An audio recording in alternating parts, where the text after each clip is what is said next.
যেদিন আমার রামচন্দ্র 14 বছর বনবাস, আর 14 বছর যখন বনবাসী হলো, এই যে আমাদের আজকের এই যে চতুর্দশী বাবা, এর আগে যে একাদশীটা হয়ে গেল বিজয়া একাদশী, শুধু যে আমরা মনুষ্য কুলে জন্ম নিয়ে মা আমরা একাদশীর উপবাস করেছি না, আমার রঘুপতি রামচন্দ্রও করেছিল একাদশীর উপবাস। এই যে একাদশীটা চলে গেল বিজয়া একাদশী, ওই একাদশীটা রঘুপতি রামচন্দ্র করেছিল। কেন? 14 বছর বনবাসে থাকাকালীন যখন বাবা রাবণ রাজা, তাহলে এই যে বাবা রঘুপতি রামচন্দ্র একাদশী বিজয়া একাদশী করেছিল কেন না? 14 বছর বনবাসে থাকাকালীন রাবণ যখন সীতামাকে চুরি করে নিয়ে গেল, তাহলে এই যে সাগরের সেতু বন্ধন করে যে আমার রঘুপতি রামচন্দ্র যাবে সীতামাকে আনতে, যে রাবণের কাছে গিয়ে যে রামচন্দ্র জয়লাভ করবে, ভগবান হয়ে বাবা নিজে ভয় পাচ্ছে যে সীতামাকে চুরি করে নিজে নিয়ে গেল রাবণ, আমি ফেরাতে পারবো তো? রামচন্দ্রের মনে ভয়। তখনই বাবা রামচন্দ্রকে আদেশ দেওয়া হয়েছিল সীতামাকে আনতে তখনই পারবে, ওই রাবণের সঙ্গে যুদ্ধ করে জয়ী তখনই হতে পারবে যদি রামচন্দ্র এই বিজয়া একাদশীর উপবাস করতে পারে। আর একাদশীটা এমনি এমনি করেনি বাবা, এই একাদশীর উপবাসটা কিভাবে করেছিল দেখো রঘুপতি রামচন্দ্র। এই রামচন্দ্র বাবা একাদশীর আগের দিন একটা মাটির ঘর, স্বর্ণ নয়, রূপ নয়, তামা নয়, স্টিল নয়, মাটির ঘর একটা আম্রপত্র দিয়ে প্রতিষ্ঠিত করেছিল, আর তার উপরে একটা স্বর্ণ নারায়ণের মূর্তি প্রতিষ্ঠা করেছিল। আর ওই নারায়ণের মূর্তি প্রতিষ্ঠা করে সারা রাত জাগরণ করে রঘুপতি রামচন্দ্র করেছিল বাবা একাদশীর উপবাস। কেন? শুধু সীতামাকে উদ্ধার করবে বলে লঙ্কাতে গিয়ে যাকে রাবণের সঙ্গে যুদ্ধ করে রামচন্দ্র জয়ী হতে পারে, তার জন্য ভগবানকে একাদশী করতে হলো। শুধু একাদশীর উপবাস করলো না, সারা রাত্র জাগরণ করে নারায়ণের আরাধনা করলো, নারায়ণের উপাসনা করলো। পরের দিন ওই ঘট গঙ্গায় ভাসিয়ে আর ওই যে স্বর্ণ মূর্তিটা তৈরি করেছিল নারায়ণের মূর্তি, ওই মূর্তিটা একজন ব্রাহ্মণকে দান করতে হয়েছে, ব্রাহ্মণকে দান করতে হলো। তারপরেই তো হনুমান ভল্লুকের দল এরা সাগরে একটা করে পাথর ফেলছে, পাথর ভাসছে। শুধু এরা যে কষ্ট করেছে তা নয়, আরো পশু পাখিরা কষ্ট করেছিল বাবা। দেখবে একজনের পিঠে একটু হাত বিলানোর চিহ্ন আছে, দেখবে কে জানো? কাঠবিড়ালি। এই কাঠবিড়ালিও আমার সীতামাকে উদ্ধার করবার জন্য অনেক পরিশ্রম করেছিল। একটা ক্ষুদ্র প্রাণ, মানে কাঠবিড়ালি আমরা যারা দেখেছি কতটুকু প্রাণ বলে, তো যখন দেখছে রামচন্দ্র সীতা হারিয়ে খাচ্ছে, তখন বসে বসে কাঠবিড়ালি ভাবলো যে আমাদের ক্ষুদ্র প্রাণ, আমরা কি সীতামাকে উদ্ধারের জন্য কোনো কর্ম করতে পারবো না? তখনই ওই কাঠবিড়ালি কি করছে জানো? একবার করে ওই সাগরে গিয়ে ঝাঁপ দিচ্ছে, আর গায়ে তো পশমগুলো লেগে আছে জল, আর ছুটে এসে ওই বালির উপরে গড়াগড়ি যাচ্ছে। আর বালির উপরে গড়াগড়ি গিয়ে এইবার যেখানে হনুমান আর ভল্লুক একটা করে পাথর ফেলছে, সেইখানে কাঠবিড়ালি গিয়ে একবার করে গায়ে থেকে বালিগুলো ঝেড়ে ঝেড়ে দিচ্ছে। তাতে কি হলো? এই যে পাথরগুলো এই যে এক জায়গায় জয়েন করা হলো, ওর মাঝখানে বালিগুলো ঢুকে এরাও বাবা ভগবানের সেবার কাজে লাগলো। ভালো করে অনুভব করে দেখেন বাবা, আমরা মনুষ্য করে জন্ম নিলাম, আমাদের দুটো হাত দিয়েছে ভজন করবার জন্য, ভগবানের কর্ম করবার জন্য, আমাদের দুটো চরণ দিয়েছে যাতে ভগবানের তীর্থে যেতে পারি, কিন্তু আমরা পেয়েও বাবা হেলায় হারিয়ে দিচ্ছি, ভগবানের কর্ম করতে পারছি না। আর এদের ক্ষুদ্র প্রাণ, এরা ভগবানের জন্য পাগল কর্ম করবার জন্য। আর সেই রামচন্দ্র যখন সীতা হারিয়ে কেঁদেছিল বাবা, তা হঠাৎ আমার শিব আর দুর্গা আকাশপথে উড়ে উড়ে যাচ্ছে। যেতে যেতে জগৎজননী মা দুর্গা আমার বাবা ভোলানাথকে ডেকেছিল, প্রাণনাথ, প্রাণনাথ এদিকে এসো। তুমি ডাকছো প্রাণনাথ, ভালো করে দেখো কে যেন এই জঙ্গলে কান্নার আওয়াজ, কে যেন বসে বসে কাঁদছে না। পরম বৈষ্ণব বাবা ভোলানাথ হেসে বলছে, পার্বতী ওটা অন্য কেউ নয়, তুমি যার আরাধনা করো, আমি যার আরাধনা করি, রঘুপতি রামচন্দ্রের ক্রন্দন ধ্বনি। প্রভু কাঁদছে কেন তাহলে?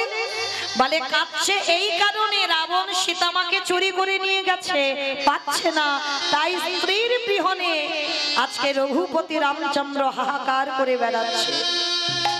কারণ বাবা রামচন্দ্র তো তিনি মর্যাদা পুরুষোত্তম, এ তো আর কৃষ্ণ অবতারে নয় যে ভগবানের 16,108টা স্ত্রী ছিল, 8 জন পাট রানী। রামচন্দ্র কিন্তু এটা করতে পারবে না। রামচন্দ্র ওই একটাই ধরনী ছিল, আমার সীতামা। সীতামাকে যখন চুরি করে নিয়ে গেল বাবা, যখন যজ্ঞ করেছিল, পাশে তো সহধর্মিনী রাখতে হয়, তবে যজ্ঞ পূর্ণ হয়। কিন্তু রাম যদি মনে করত দ্বিতীয়বার বিয়ে করতে পারত, কারণ তিনি তো রাজা, তিনি তো ভগবান, কিন্তু তার এমনই মর্যাদা ছিল, সীতামাকে ছাড়া দ্বিতীয়বার বিবাহ করতে পারত, যার জন্য স্বর্ণ সীতা বানিয়ে বাবা যজ্ঞে বসেছিল, কিন্তু দ্বিতীয়বার বিয়ে করেনি আমার রামচন্দ্র। তাহলে কতটা ভালোবাসতো আমার সীতামাকে, তা সীতামাকে নিয়ে গেছে, পাগলের মতো রামচন্দ্র কাঁদছে। আর এই সুযোগে জগৎজননী মা দুর্গা মনে মনে ভাবছে, প্রভু আমার বহুদিনের মনের আশা, আমি একটিবার তোমাকে পুত্র স্নেহে আমি আমার হৃদয়ে ধরতে চাই, একবার তোমাকে হৃদয়ে ধরে আমার মাতৃত্বটা যেন জুড়িয়ে যায়, আমার বহুদিনের আশা। তা বাবা ভোলানাথকে বলছে, মা পার্বতী প্রাণনাথ, এই মুহূর্তে আমি একটা ছলনা করব। কি ছলনা? বলে আমি একটা মায়া সীতা তৈরি হব, মানে জগৎজননী মহামায়া সীতার রূপ ধারণ করবে, আর সীতার রূপ ধারণ করে আমার রামচন্দ্রের সামনে গিয়ে দাঁড়াবে। পরম বৈষ্ণব বাবা ভোলানাথ বলছে, পার্বতী তোমার কি মাথা খারাপ? তুমি জানো না ও কি আর আমরা কে? আর তুমি কার সঙ্গে চালাকি করতে যাচ্ছ? মানুষ মানুষকে ঠকায়, মানুষ মানুষের সঙ্গে চালাকি করে, কিন্তু ভগবানের সঙ্গে চালাকি নয়। আচ্ছা বাবা, এই যে আপনারা আমরা তো ভগবানের আরাধনা করি, কিন্তু ভগবান কার আরাধনা করে পারবেন বলতে? সে আবার যেমন তেমন ভক্ত নয় বাবা, আমাদের মতো ভক্ত হলে হবে নাকি? আমাদের মানে আপনাদের কাউকে বলছি না, আমি আমার সম্প্রদায়। সে ভক্তটা কে জানো? আজকে যার পুজো উপলক্ষে কত মায়েরা বাবার মাথায় জল দিচ্ছ।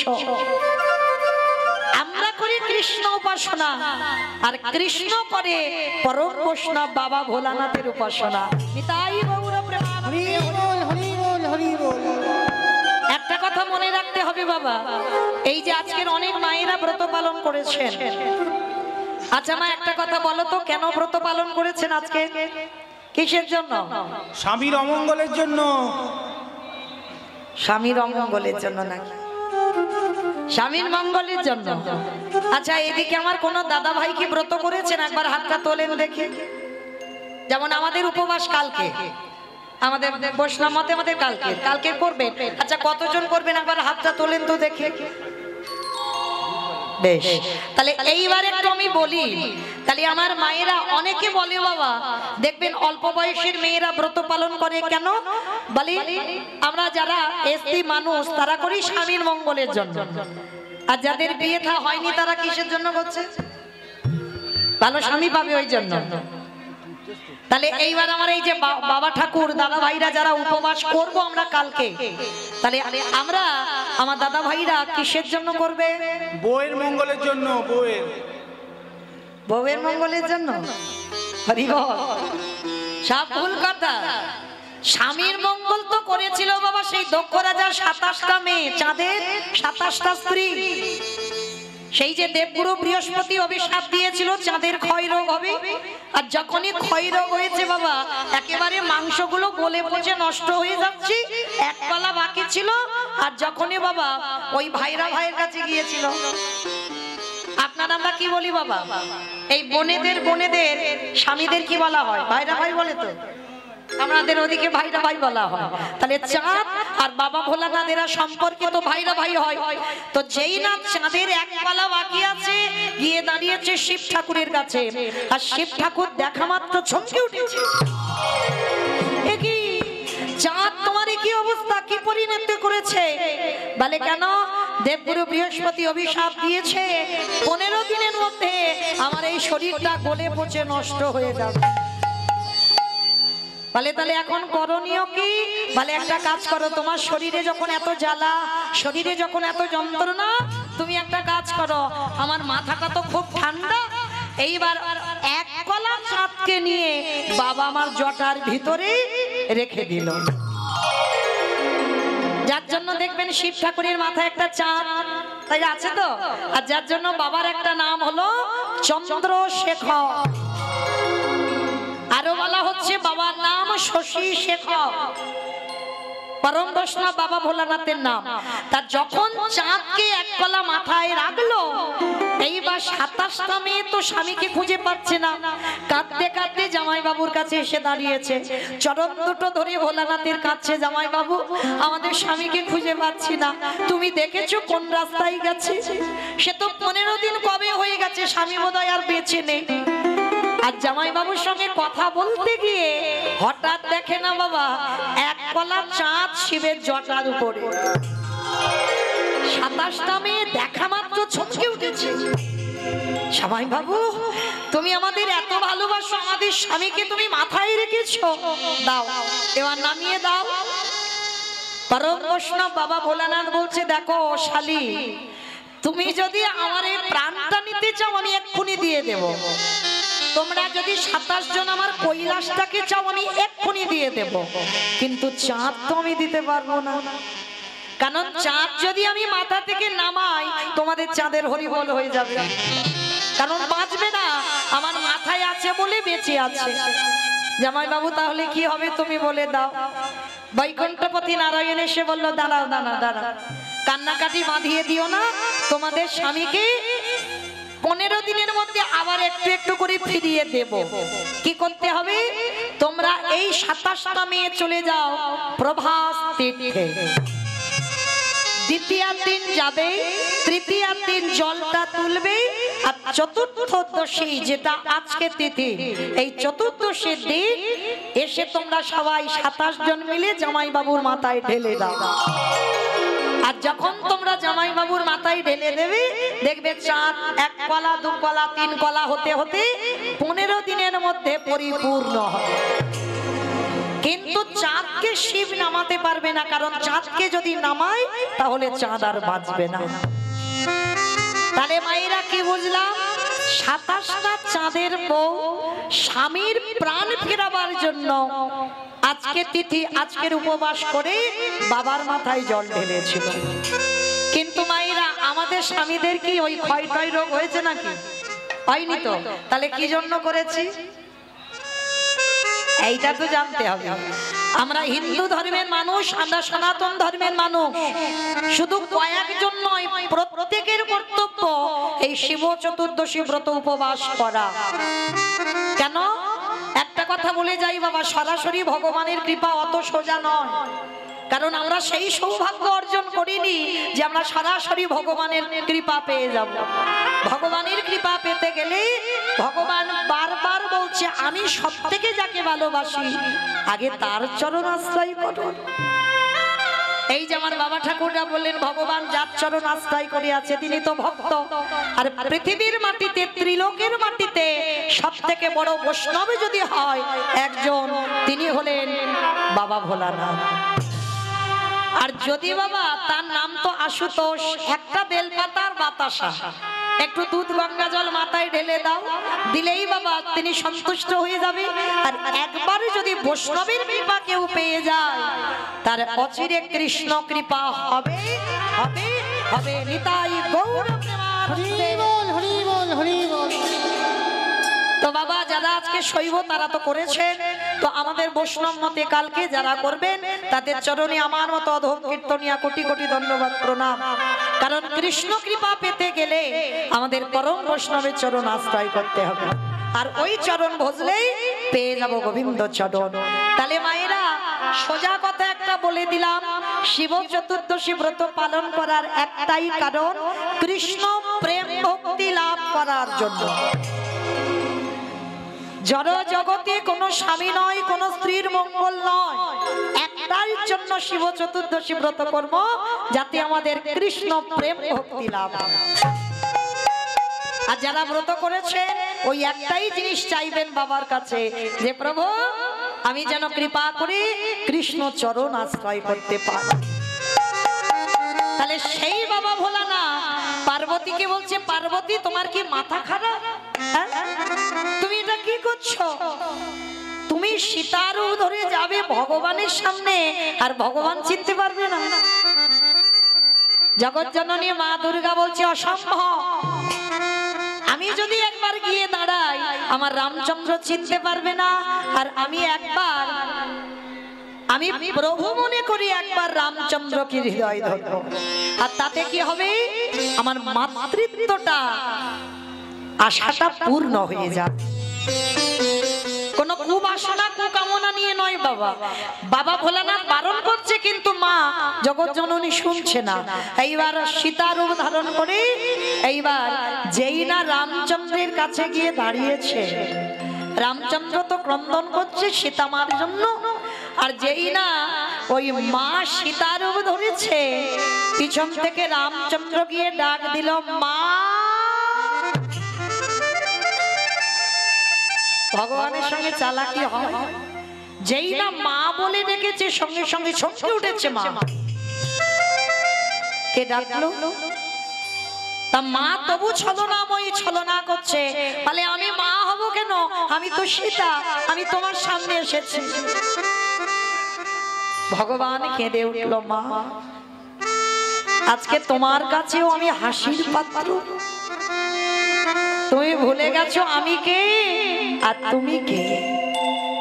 তুমি ভাবলে কি করে আমি তোমাকে চিনতে পারবো না?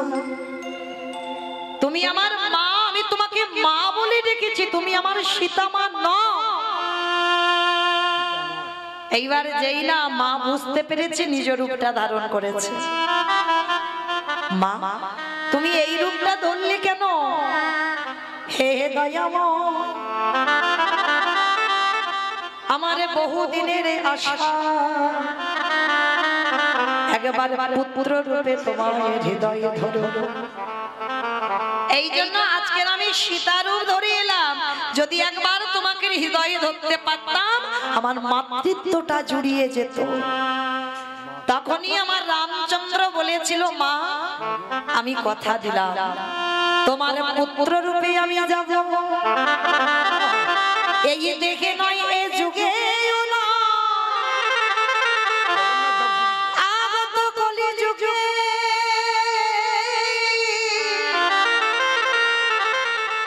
ওই ভোলানাথ হবে সীতা। আরে মা সেই দিন তোমার নাম হবে সীতা। কলিযুগে ওই অদ্বৈত আচার্যের ঘরণী হবে, তোমার নাম হবে সীতা। আর ওই সীতা নাম অনুসারে পরম বৈষ্ণব ভোলানাথের কলিযুগে নাম হবে সীতা নাম। আমি এই আশীর্বাদ আমি করে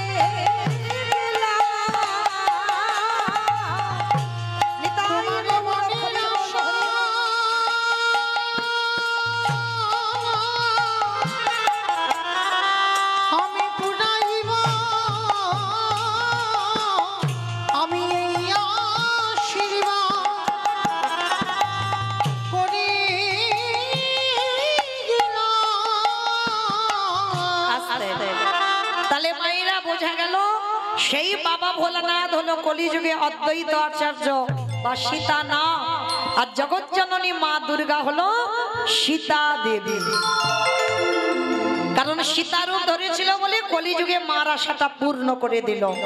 তাহলে সেই অদ্বৈত আচার্য 12 বছর তুলসী ভাসিয়েছিল বাবা কৃষ্ণকে কলিযুগে ডাকবার জন্য। কিন্তু কৃষ্ণ যে আসবে, কিন্তু কত নম্বর গর্ভে আসবে বাবা সচিমার, এইটা তো জানে না। যার জন্য পরপর সচিমার কোলে বাবা প্রথম 8টা কন্যা সন্তান হয়েছিল। আর যখনই 8টা কন্যা সন্তান হলো, কোনোটা 1 দিনের বাচ্চা, কোনোটা 5 দিনের, কোনোটা 10 দিনের, একটা একটা করে প্রণাম করে আর সচিমার কোলে বসে মারা যায়। নবম গর্ভে বিশ্বরূপ এলো, তাকেও প্রণাম করলো। 16 বছর বয়সে মাকে কাঁদিয়ে চলে গেল। এইবার দশম গর্ভে নিমাই। আমাইরা এই জায়গাটা এবার একটু আস্বাদন করবেন। নিমাই যখন এলো না, সচিমার মনে ভয়, ওই অদ্বৈত যদি একবার আমার নিমাইকে প্রণাম করে, আমার নিমাইও থাকবে না। এই ভয়ে ভয়ে সব সময় থাকে, কিছুতে অদ্বৈতকে দেখতে দেয় না। কিন্তু বাবা তা বললে তো হবে না, দেখতে তো দিতেই হবে। কারণ নিমাই মনে মনে বলছে, মা এই গোটা জগতের মঙ্গলের জন্য আমাকে তো যেতেই হবে সন্ন্যাসী হয়ে। শুধুমাত্র আমার একার মঙ্গল নয়, সমাজের মঙ্গলের জন্য আমি সন্ন্যাস নেব।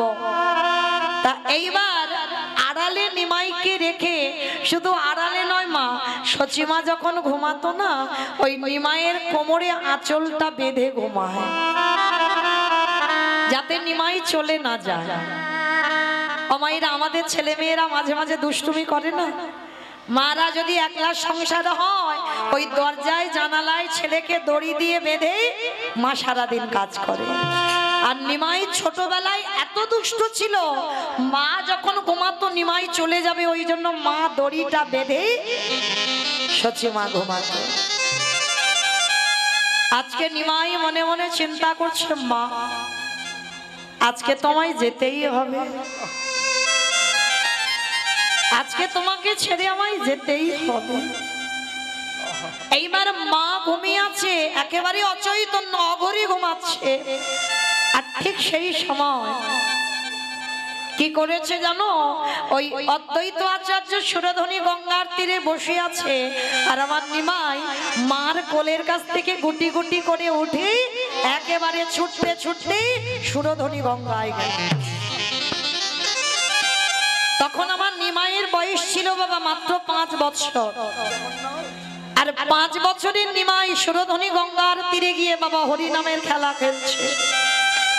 আর অদ্বৈত আচার্য দূর থেকে মনে মনে চিন্তা করছে, এই তো প্রভু, এবার আমি দেখব তোমাকে কে আটকে রাখতে পারে, তোমাকে কে ধরে রাখতে পারে। আজকের আমি যখন তোমায় একলা পেয়েছি, আমি তোমাকে প্রণাম করব করব করব। আর নিমাই যখন হরিনাম করছে, আর পরম বৈষ্ণব অদ্বৈত আচার্য পিছন থেকে গিয়ে একেবারে নিমাইয়ের চরণে মাথাটা দিয়ে ষষ্ঠাঙ্গে প্রণাম, চিৎকার করে বলে উঠল, নিমা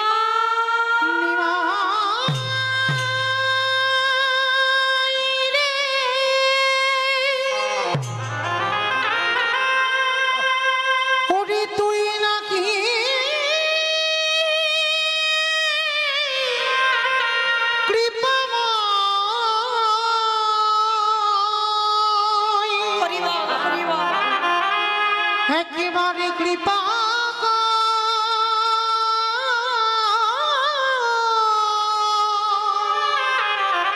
ওরে নিমাই রে। যেই না পরম বৈষ্ণবের মাথাটা নিমাইয়ের পায়ে, অদ্বৈত আচার্যের বয়স তখন 57 বছর, আর নিমাইয়ের বয়স 5 বছর। 5 বছরের নিমাইয়ের পায়ে যেই না অদ্বৈত বৈষ্ণবের মাথা, নিমাই কি করেছে জানো, ওই ছোট্ট ছেলে নিমাই একেবারে পাটা তুলে অদ্বৈত আচার্যের মাথার উপরে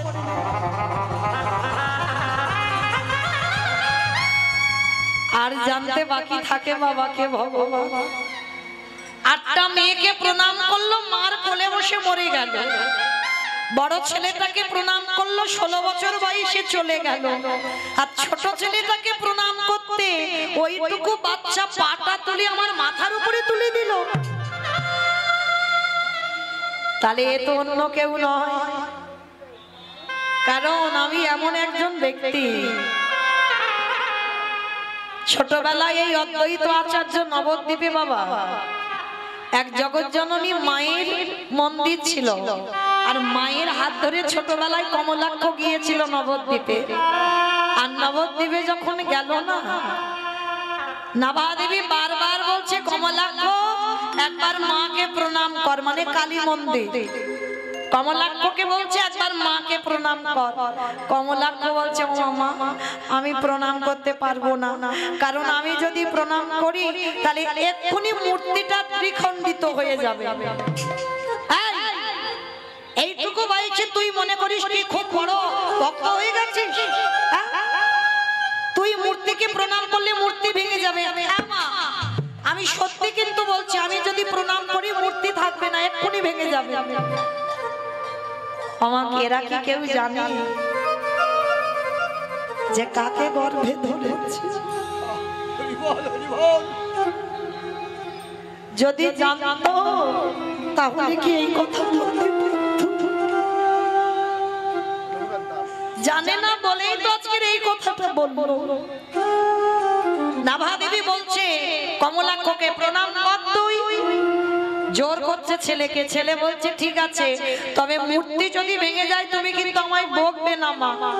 বললাম তো বকবো না, প্রণাম কর।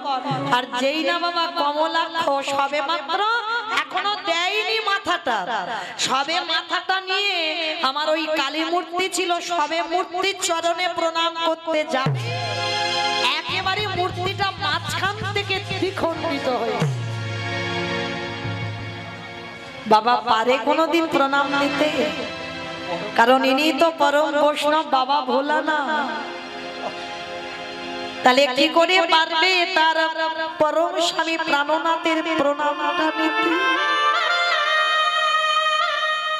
তাহলে কতটা শক্তি ছিল এই অদ্বৈত আচার্যের। পাথরের মূর্তি ভেঙে গেল, আর এই অদ্বৈতের প্রণামে সচিমার কোলে 8টা মেয়ে মরে গেল।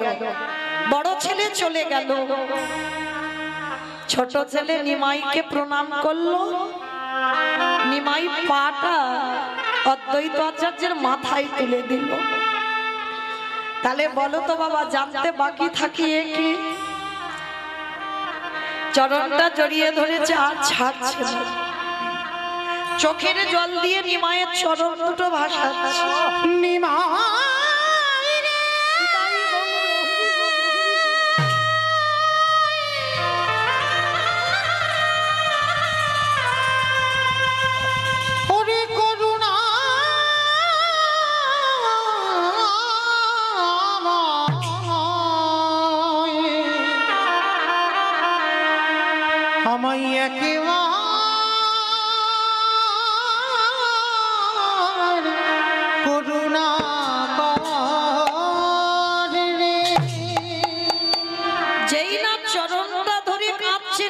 বুঝতে দিচ্ছে না, আরে অদ্বৈত পা ছাড়ো, পা ছাড়ো। কিছুতে ছাড়ছে না। প্রভু আমি জানি তুমি কে। আরে বাবা আমি কে, তুমি এমন করছো কেন? পা ছেড়ে দাও, পা ছেড়ে। কিছুতেই পা ছাড়ছে। আরে কে ভগবান থাকতে পারে? ভক্ত যদি একেবারে গায়ে মনোবাবাকে কাঁদিতে কাঁদিতে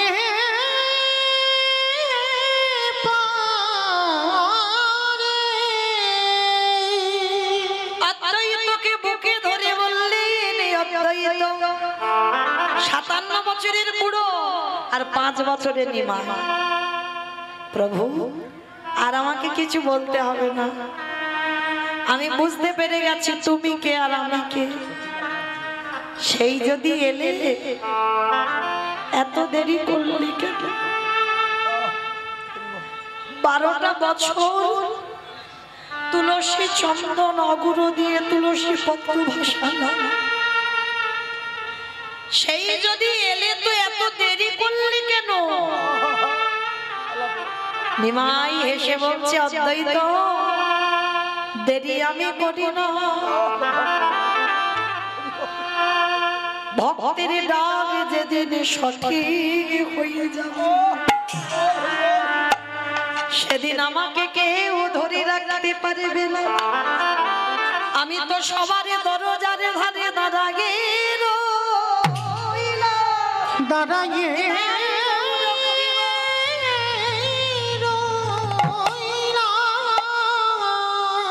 যদি আগে মার নয়ন জলে একেবারে নয়ন জলে কৃষ্ণ তোমার হলাম বলে, হ্যাঁ কৃষ্ণ তোমার হলাম বলে, যদি একজন ভব ডাকার মতো ডাকি আমারে ভগবান কি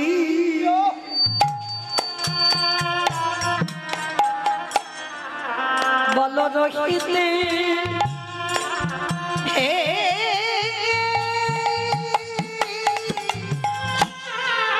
রহিতে পারে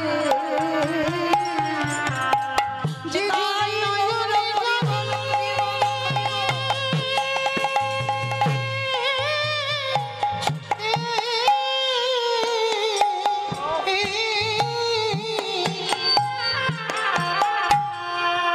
যে জনে নয়ন জানে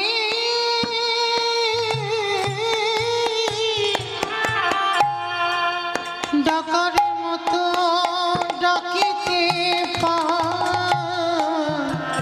পাহাড়ে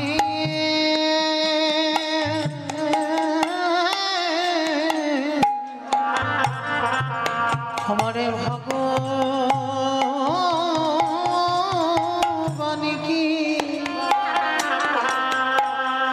ভগবান কি রহিতে পারে। আমারে ভগবান বললেন, ভক্ত গো আমি মন্দিরে থাকি না, আমি কোনোদিন তীর্থে থাকি না, আমি তীর্থে থাকি না, আমি থাকি ভক্তের হৃদয়ের মাঝে। যদি একজন ভক্ত কাঁদা প্রাণে কৃষ্ণ বলে কাঁদে, আমি তৎক্ষণাৎ তার হৃদয়ে মন্দিরে আমি প্রবেশ করি। যে জনে নয়ন জানে